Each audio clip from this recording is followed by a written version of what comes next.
안녕하세요. 공부하는 목사입니다. 오늘은 광양 사랑의 교회 라종열 목사님을 모시고 마가복음에 대해서 이야기 나누도록 하겠습니다. 안녕하세요, 목사님. 네, 안녕하세요. 저는 광양 사랑의 교회 라종열 목사입니다. 성소윤회에서는 지부위원으로 섬기고 있고요. 또 이사로도 섬기고 있습니다. 네, 오늘 마가복음에 대해서 말씀해 주실 텐데요. 마가복음은 누가 기록한 복음서인가요? 전통적으로 마가 요한이라고 하는 사람이 기록한 것으로 대부분 알고 있습니다. 역사적으로 이제 유세비스 같은 이런 분들이 마가 요한의 저작서를 이렇게 주장을 하고 있고요. 그 이후에도 많은 분들이 마가 요한이 저자라고 이렇게 증언을 하고 있습니다. 사도행전 12장 12절에 언급되어 있는 마가라고 하는 그 요한, 이 사람이 바로 그 마가복음의 저자로 알려져 있는 사람으로 이렇게 알려져 있습니다.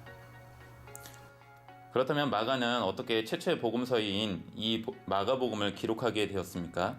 마가라고 하는 이 사람은 이제 그 출신 배경이 굉장히 부유한 집 배경으로 알고 있습니다. 우리가 굉장히 많이 알고 있는 성경 기록 중에서 그 오순절 성령의 역사가 있었던 마가의 다락방에 나와 있는 바로 그 마가가 이 마가복음의 저자인 마가 요한으로 알고 있습니다. 약 120문도 이상의 사람들이 그곳에 있었던 것으로 추정해 보면 굉장히 큰 집을 가지고 있었다고 보고요. 그리고 예루살렘에 실제로 이 마가 다락방에 있는 위치는 그 당시에 이제 부유층들이 거주했던 그러한 공간으로 알고 있습니다. 마가는 굉장히 부유한 계층에 살고 있었는데 처음부터 그가 이렇게 믿음을 가졌던 사람으로는 보지는 않습니다. 그런데 나중에 이제 우리가 알고 있는 것처럼 마가의 다락방에서 어떤 성령의 역사가 있었을 때 그 이전에 이제 레위 계통의 어떤 부모님을 통해서 신앙을 갖게 된 것은 맞지만 아마 그때 전적으로 회심이 되지 않았을까 이렇게 추정을 해봅니다. 그런데 사도행전에서 보면 이 마가가 바울 사도와 바나바와 더불어서 선교 여행을 떠났던 기록이 있죠. 그런데 중간에 이제 돌아오는 그런 안타까운 일이 발생을 했었죠. 그때 아마 키프로스 구브로 섬이라고 하는 그곳까지 이 마가는 선교 여행에 동참을 했었던 것으로 보는데 구브로 섬의 그 바보에서부터 위쪽 밤빌리아로 가는 그러니까 지금으로 보면 터키고요. 당시 이제 소아시아 쪽으로 가는데 그곳에서 이제 본격적으로 소아시아 내륙 쪽으로 선교를 가는 그 과정에서 비용이 굉장히 좀 험난합니다. 그런 곳에 당시에 선교 여행을 한다고 하는 것이 이제 쉽지 않았기 때문에 아마 마가가 앞으로의 그 선교 여정에 대한 그 어려움들 그리고 그곳에는 이제 산적의 출몰이 이제 많아졌다라고 이제 전해지기 때문에 아마 그런 여러 가지 많은 어려움들이 우리가 생각하는 그 곱게 자란 부잣집 도련님 같은 그런 어떤 유약함들이 마가에게 있었던 것 같아요. 그래서 이런 어려움들을 앞두고 그는 선교 여정 중간에 이렇게 돌아오고 말았고 이 일로 인해서 바울과 바나바가 굉장히 갈등을 갖게 된 것은 저희가 잘 알고 있을 겁니다. 그런 마가가 어떻게 해서 이렇게 마가복음을 기록할 수 있는 그런 믿음을 갖게 되었는가? 많은 사람들의 어떤 도움도 있었겠지만 특별히 그 마가 요한에게 굉장히 큰 영향을 주었던 인물로 1차적으로는 삼촌이었던 바나바를 들 수 있고요. 바르게 그 12제자 중에 한 사람이었던 베드로가 이 마가 요한에게 굉장히 신앙적 영향을 주었던 것으로 봅니다. 그래서 이 마가복음은 베드로의 어떤 설교 또 증언을 토대로 해서 마가가 로마에서 이 복음서를 기록한 것으로 알고 있습니다. 목사님, 그러면 마가복음의 키워드를 두 가지로 설명해 주시면 감사하겠습니다. 두 가지를 하나로 묶는 그런 배경은 저는 AD 70년에 있었던 예루살렘 멸망 사건이라고 저는 봅니다. 왜 그렇게 보냐면 마가복음 전체를 이렇게 쭉 읽어보면 두 가지 키워드가 있는데요. 하나는 예수님께서 누구시냐라고 하는 그런 정체성을 드러내는 기독론적인 부분들을 증거하는 그런 내용이 있고요. 또 한 가지는 그러한 예수님을 따르는 제자들의 모습을 이렇게 쭉 기록했는데 상당히 부정적으로 많이 기록을 합니다. 그런 제자와 더불어서 그 유대인들, 그 이스라엘 그리고 당시의 종교 지도자들 그리고 로마까지 함께 이제 로마인들까지 함께 부정적으로 그려지고 있는데 예수님의 어떤 정체성에 대한 내용들을 쭉 증명하면서 그거에 대한 반응들이 방금 말씀드린 나열한 그러한 사람들이 굉장히 부정적으로 그려지고 있어요. 그러면서 아마 반면교사로 삼으면서 예수님을 따르는 사람들이 어떻게 살아가야 되느냐라고 하는 것들을 기록했죠. 예루살렘 멸망을 언급하는 이유는 이 마가복음의 기록 시기를 60년대 후반으로 봅니다. 그때쯤에는 이제 베드로나 또 바울 사도가 이미 사후에라고 이렇게 보는데 아마 이 복음서는 베드로가 죽기 전부터 해서 죽고 난 이후까지 이렇게 기록하지 않았는가라고 보고요. 그 당시에 이제 핍박이나 또 유대 전쟁이 시작되는 그러한 시기이기 때문에 이것을 어떻게 받아들여야 되느냐 이러한 시기에 우리가 기존에 알고 있었던 예수 그리스도 그리고 그분의 가르침 그거에 대한 이해가 다시 재정립될 필요가 있었고 그러한 상황에서 흔들리고 있는 그러한 제자들이 우리가 이러한 상황들을 어떻게 이해하며 견뎌나갈 것인가 그리고 예루살렘 멸망에 대한 것들을 우리가 어떻게 이해할 것인가 그 예루살렘 멸망에 대한 이유들을 그리고 새로운 어떤 하나님의 시대를 열어가는 그 이유들을 아마 이 복음서를 기록하면서 마가가 설명하기 위해서 이 책을 기록했다고 보기 때문에 저는 1차적으로 두 가지 키워드는 예수님의 정체성 그 다음에 제자도라고 하면서 말하지만 그것에 대한 근본적인 이유는 예루살렘 멸망에 대한 이 사건이 중요한 배경이지 않을까 이렇게 생각을 합니다. 마가복음의 키워드 두 배경에 대해서 지금 설명해 주셨습니다. 그러면 좀 더 구체적으로 두 가지 키워드에 대해서 설명해 주시면 감사하겠습니다. 네, 마가복음의 첫 번째 이제 키워드가 되는 게 예수님의 정체성입니다. 이미 1장 1절에서 하나님의 아들 예수 그리스도의 복음의 시작이다라고 하는 그런 말로 시작을 하고요. 하나님의 아들이라고 하는 부분이 이제 맨 마지막 15장에 가서 예수님께 십자가상에서 이렇게 달리실 때 로마의 백부장이 저가 하나님의 아들이라고 하는 그런 고백을 처음으로 하게 됩니다. 그래서 마가복음 전체는 하나님의 아들 예수 그리스도라는 그러한 고백이 이렇게 감싸고 있는 그러한 구조죠. 그래서 마가복음 전체에서 예수님에 대한 정체성을 강조하는 가장 첫 번째 그 정체성에 대한 표현들은 바로 하나님의 아들이라고 하는 그런 표현입니다. 하나님의 아들이라고 하는 것은 당시로서는 하나님과 같다, 동등하시다라고 하는 또 하나님의 상속자라고 하는 어떤 그런 의미를 같이 포함하고 있기 때문에 하나님의 아들은 곧 하나님과 같은 그런 의미로 이해할 수 있습니다. 복음이라고 하는 말이 로마 지배하에서는 정치적인 용어였습니다. 그래서 왕의 아들이 태어난다거나 형제가 서로 등극한다거나 전쟁에서 승리했다거나 그리고 어떤 새로운 시대를 선포하거나 공표할 때 바로 이 복음이라고 하는 단어를 썼었습니다. 참 복음은 바로 예수님께서 하나님의 아들로서 그리고 새로운 그 하나님의 나라를 열어가시는 시작하시는 그러한 분으로서 예수님께서 당시에 로마 지배하에 있었던 그러한 복음이 아니라 참 복음으로서 하나님의 아들이시고 또 새로운 시대 또 하나님의 나라 또 이런 그 일들을 열어가시는 그러한 분으로 설명을 해서 예수님께서 바로 복음이다라고 하는 이런 말로 연결이 되는 것이죠. 그래서 바로 예수가 주가 되는 하나님의 아들이신 예수가 주요 왕이요 또 그리스도의 메시아가 되시는 바로 그 복음이 참 복음이다라고 하는 것을 설명하고 있습니다. 그래서 예수님께서 하나님의 아들이시고 그리스도 되심에 대한 그 일들이 어떻게 증명되는가? 마가는 예수님께서 1장 14절에 보면 회개하라 하나님 나라가 가까이 왔다라고 하면서 이 말씀을 기록하고 있는데요. 하나님 나라가 가까이 왔으니 회개하고 복음을 믿으라라고 하는 이런 말씀을 합니다.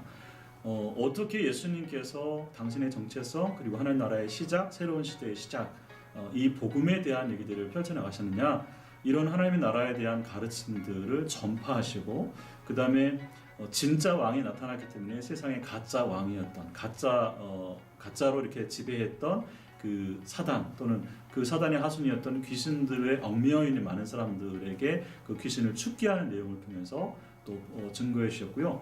또 많은 사람들이 이제 질병 가운데 고통당하고 있는 이들에게 치유하시는 이러한 장면. 그래서 크게는 가르침, 축기 그리고 치유 이 세 가지. 이 치유에는 이제 이적도 포함해서 이러한 그 행위를 통해서 예수님은 당신이 하나님의 아들이시고 그리스도 되신 그래서 모든 사람에게 참 복음이 된다라고 하는 사실들을 증명해 내셨습니다.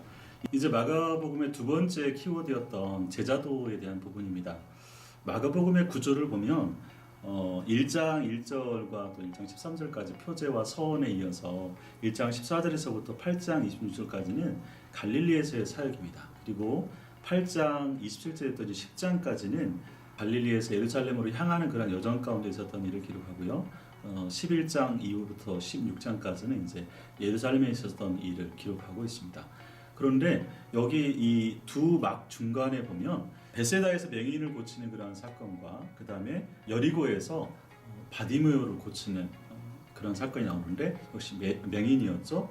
두 번째 키워드가 이제 제자도인데 이 두 사건이 중간중간에 이제 있으면서 말하고자 하는 것은 사실 제자들이 예수님의 어떤 가르침, 그 다음에 치유, 축기 이러한 이적들을 중간중간에 이제 실제로 파송을 받으면서 당신들도 그 일들을 행하면서 하나님의 나라가 임했다라고 하는 것을 경험하는데 그러나 거의 대부분은 굉장히 예수님의 이러한 가르침과 또 이적 앞에서 믿음 없는 불신앙적인 부정적인 그러한 반응을 계속 보입니다. 거의 마지막까지 이 제자들이 그러한 예수님에 대해서 예수님 하나님의 아들이시고 그리스도이시라고 하는 그러한 사실들을 거의 고백하지 못하는, 심지어 베드로의 고백마저도 문자 그대로는 예수님의 그리스도 되심을 고백하고 있지만 당시 사람들이 이제 유대인들이 가지고 있었던 정치적 메시아에 대한 그런 고백이다라고 하는 것이 바로 이어서 예수님께서 순환을 예고했을 때 예수님의 역사를 잡고 이렇게 항변했던 그러한 장면으로 볼 수 있습니다. 마가복음 전체에서는 왜 이렇게 제자들이 부정적으로 그려지고 있을까? 사실 제자들을 12명을 세우고 이 12명을 세우는 그러한 의미들은 새 이스라엘의 기초를 세운다라고 하는 그런 의미가 있습니다. 그런데 문제는 이미 기존에 있는 이스라엘 그리고 그 이스라엘을 상징하는 예루살렘 그리고 예루살렘을 상징하는 성전이 있었죠. 그것을 두고서 왜 예수님은 새로운 성전, 새 이스라엘, 새 나라를 시작하려고 하시는가? 그러면 기존에 있는 성전과 이스라엘의 어떤 문제점들이 발견돼야 되고 그것을 교체해야 되는 그러한 정당성이 확보되어야 됩니다. 그것이 설명되어져야 AD 70년에 있었던 예루살렘 멸망에 대한 어떤 그런 정당성 또 예수님의 그런 예언들이 증거가 되는 것이죠. 그것이 예수님께서 말씀하신 대로 확실하게 이루어졌을 때 우리가 마가복음 13장에서 나와 있고 그 앞에 나와 있는데 예수님께서 권능으로 임하시는 것을 볼 자가 있다라고 한 그런 말씀들이 바르게 이해되어집니다. 그래서 여기 있는 자들 중에서 내가 권능으로 임할 것을 볼 자들이 있다라고 하는 것이 1차적으로는 이제 부활로 상징하고 또 변화산의 사건도 상징하지만 결정적으로는 AD 70년에 있었던 예루살렘 멸망이 예수님께서 실제로 13장에서 예언했던 대로 성취되는 것을 보고 그 권능으로 임했다라고 하는 말을 이해할 수 있습니다. 한 가지만 미리 말씀을 드리면 마가복음 13장은 당시 유대인들은 예루살렘이 멸망한다라고 하는 것은 곧 종말을 의미했습니다. 그렇지만 예수님께서는 예루살렘의 멸망과 종말 또는 그 예수님의 재림에 대한 것들을 좀 구분해서 설명하고 계시죠. 그런데 저희는 그동안에 통상적으로 이것을 구분하지 않고 예루살렘 멸망과 재림에 대한 얘기를 우리가 혼용해서 이해하다 보니까 징조나 또 여러 가지 많은 본문 해석에 있어서 좀 오류가 있고 실제적으로 요즘에 무슨 조금만 기근이 있고 문제가 있다면 야 말세의 지말이다 막 이런 얘기를 많이 하면서 그러한 근거를 마가복음 13장이나 또 마태복음 24장의 그 징조를 가지고 이제 설명을 하는데 그것은 본문을 깊이 우리가 좀 살펴보면 분명히 구분되어져 있다는 것을 살펴볼 수 있습니다. 자 우선 지금 제자에 대한 얘기를 좀 하고 있는데요. 이 제자들이 부정적인 그러한 반응을 보인 것은 예루살렘을 비롯해서 이스라엘과 이 성전 자체가 원래 하나님께서 세우시고 또 부르시고 택하신 그 목적, 그 뜻, 그 사명들을 온전하게 순종하지 못하는 것이 문제였다는 얘기입니다. 그것이 1차적으로 지금 제자들이 부정적으로 반응하는 진짜 하나님의 아들이신 메시아가 오셨는데 그분을 알아보지 못하고 그분의 많은 치유와 이적들을 눈으로 보고 경험했음에도 불구하고 그것을 고백하지 못하는 이러한 모습. 제자들뿐만 아니라 함께 있었던 많은 무리들도 마찬가지고요.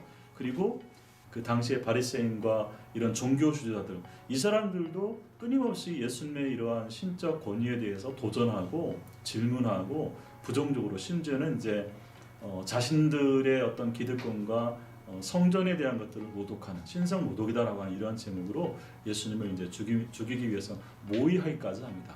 기존에 있는 성전을 중심으로 한 이스라엘은 이제 그 기능을 다한 것이죠. 그래서 이러한 모습들을 제자들이 부정적으로 또는 많은 무리들과 또 종교 지도자들이 예수님에 대해서 부정적으로 반응하는 것들을 여과 없이 드러냄으로 인해서 이제 그 이스라엘 기존에 있는 이스라엘은 그들의 불신앙과 부정적인 모습을 통해서 그 기능이 다했다. 그래서 예수님께서는 이제 새로운 성전을 당신을 중심으로 세우시고 그리고 새로운 나라를 새 백성을 통해서 이렇게 세워갈 것이다. 이러한 어떤 기초를 마련하기 위해서 마가는 이러한 부정적인 제자들의 모습, 무리들의 모습, 그리고 종교 지도자들의 모습 이것을 그려내고 있다 이렇게 볼 수 있습니다. 결국 이러한 설명이 되어졌을 때 AD 70년 예루살렘이 멸망하고 많은 사람들이 이제 흩어지는 상황 가운데서 이제 로마에까지 가 있는 그러한 그리스도인들에게 왜 우리나라가 이렇게 멸망을 했는지 그리고 지금 이러한 어려운 상황에서 그러니까 예수님께서 말씀하신 그런 상황이 내가 곧 오리라고 하면서 여러 가지 많은 그 예수님의 재림에 대한 기대가 있었지만 현실은 여전히 로마의 지배하에 있는 그런 상황 가운데서 이러한 현실들을 우리가 어떻게 이해해야 될까? 우리 이전의 선배들이 예수님에 대해서 또 예수님의 말씀에 대해서 성경과 또 하나님에 대해서 오해함으로 인해서 불신앙적으로 살았던 그러한 모습들을 살펴보면서 예수님께서 말씀하시는 그 참된 의미가 무엇인지 또 하나님 나라에 대한 의미가 무엇인지 우리가 그러한 주님이 가신 십자가의 길을 자기를 부인하고 자기 십자가를 지고 따라오라고 하는 그런 의미가 무엇인지 그래서 현재 이 로마의 지배하에 있는 이 상황에서 우리 그리스도인들이 어떻게 살아가야 될지를 이 모습을 통해서 밤넘겨서 삼고 그래서 하나님 나라의 거룩한 백성으로 바르게 살아갈 수 있도록 하는 것들을 가르치고 촉구하기 위해서 이 마가복음을 기록했다고 보여집니다. 이렇게 제자도라고 하는 것이 맞지만 사실 우리가 따라갈 만한 그런 제자도는 예수님밖에 없고 나머지 거의 대부분들은 부정적으로 그려집니다. 그러나 이제 정말 역설적이게도 중간중간에 그런 모든 사람들이 다 예수님에 대해서 부정적으로 반응했느냐? 그렇지 않습니다. 소외된 자들, 그리고 가난한 자들, 이 사람들은 성경에 이제 고아와 과부와 나그네와 이방인 그리고 아픈 사람들입니다. 거의 대부분 소외된 자들입니다. 그리고 백부장도 이방인이었고요. 그런데 의외로 이런 사람들이 믿음으로 반응하고 예수님을 향하여서 그리스도 되심을 고백하는 그것을 직접적으로 고백함으로 인해서 예수님께 인정을 받는 이런 모습들이 굉장히 많이 나옵니다. 예수님의 제자들은 오히려 반면교사를 삼아야 되고 이렇게 소외된 자들이 의외로 우리가 정말 어떤 믿음으로 어떤 삶으로 고백하고 살아가야 되는지를 우리에게 온면교사로 보여주는 그러한 모습을 갖고 있다. 이러한 점들이 저희가 마가복음을 묵상해서 살펴보시면 많은 어떤 우리가 도전과 또 도움과 또 위로 함께 받을 수 있겠다 이런 생각이 듭니다. 마지막으로 인사 한마디 부탁드리겠습니다. 네. 마가복음 묵상하시면서 한 달 동안 특별히 저희가 또 사순절을 보내고 있고 사회적으로는 또 코로나19 때문에 사실 로마 당시만큼은 아니지만 여러 가지 많은 두려움과 또 염려와 또 예배를 마음대로 할 수 없는 그런 상황 가운데 있는 것 같습니다. 이러한 시기에 저희가 마가복음을 읽는다라고 하는 것은 어떻게 우리가 이 상황에서 예수님의 제자로 또는 그리스도인으로 살아갈 것인가 어떻게 보면 굉장히 중요한 접촉점들을 만날 수 있지 않을까 하는 생각이 듭니다. 이번 마가복음을 묵상하시면서 이 어려운 상황 가운데서 하나님의 거룩한 공동체가 하나님을 사랑하고 이웃을 사랑하는 그러한 일들을 어떻게 실천하고 또 몸소 살아낼 수 있을 것인가 이런 점들을 좀 배우면서 정말 우리에게 참된 복음이 정말 복음되고 그 복음을 실제로 우리의 삶으로 살아내서 세상에 정말 교회가 또는 하나님 나라의 이 복음이 참된 복음으로 증거되고 그것을 증인으로 살아내는 그러한 여정이 되었으면 좋겠습니다.